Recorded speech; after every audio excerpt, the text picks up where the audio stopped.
Bonjour, bonsoir tout le monde, c'est un plaisir pour nous capable d'entrer la caillou pour nous porter pour une nouvelle édition. Pas oublier sous GS Media, Samuel TV Info, ou suivre journal GPEP là, dans mi-temps fait noir. C'est toujours même équipe qui mobilisée pour faire entrer la caillou nouvelle édition ça. Dans micro avec derrière caméra, c'est moi-même Samuel Germain et mon qui a assuré madame technique c'est Kelly avec Kinzi. N'a observé une légère pause, n'a tourné.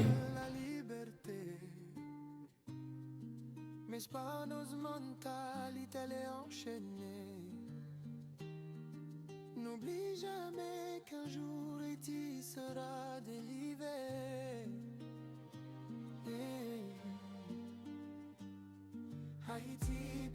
Merci infiniment pour fidélité ou avec patience. Merci parce que vous choisissez connecter GS Media, Samuel TV Info. Merci parce que vous choisissez suivre journal GPEP là dans mi-temps fait noir. Nous retournons pour nous capable développer thème ça pour prendre tout de suite la direction de Téhéran pour retrouver notre correspondant Siavosh Ghazi. Bonjour Siavosh, l'armée israélienne poursuit ses attaques et frappe ce matin Téhéran. Oui, depuis une demi-heure, on entend des détonations, mais pas sur Téhéran, le centre de Téhéran, comme ça a été le cas ces derniers jours.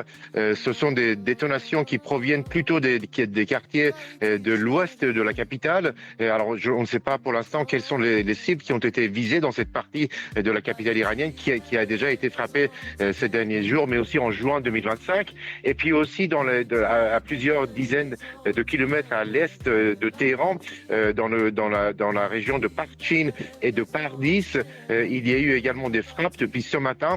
Là, il y a des installations militaires, notamment balistiques des gardiens de la Révolution, mais aussi des installations nucléaires, par exemple pour la construction de centrifugeuses ou d'autres industries. Et donc, ce sont apparemment ces installations et ces bases qui sont frappées depuis une demi-heure maintenant. Le centre de Téhéran est plutôt calme depuis hier soir, alors lorsqu'il y avait eu de nombreuses frappes sur 8 quartiers de la capitale, notamment le siège de la radio et de la télévision d'État, qui pourtant a pu poursuivre à émettre ses émissions malgré les frappes qui ont visé ce siège dans le nord de la capitale iranienne.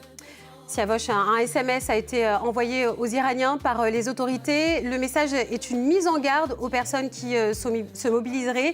Elles seraient considérées comme, je cite, des soldats israéliens. Absolument, c'est un SMS qui a été envoyé sur tous les téléphones portables qui affirme que le pouvoir, contrairement à ce que dit à l'étranger, continue à fonctionner normalement, conformément aux directives laissées par le guide suprême iranien, l'Ayatollah Khamenei, qui a été tué samedi matin, et le pays est sous contrôle.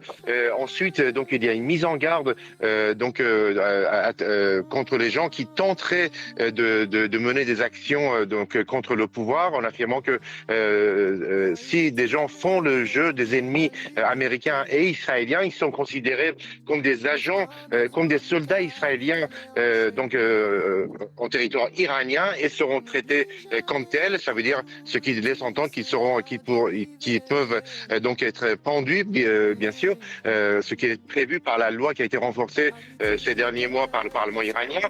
Et puis sur le processus politique qui est en cours, il y a 2 déclarations de membres de l'Assemblée des experts. Un des membres de cette assemblée a affirmé que le processus pour désigner le nouveau guide ne va pas durer trop longtemps, et le second affirme qu'une personnalité qui aura la même vision que le guide suprême iranien tué sera choisie, et donc c'est la continuation des autorités iraniennes. Il n'est pas question de changer la voie et la politique que menait l'Ayatollah Khamenei jusqu'à sa mort lors d'une frappe israélienne samedi matin.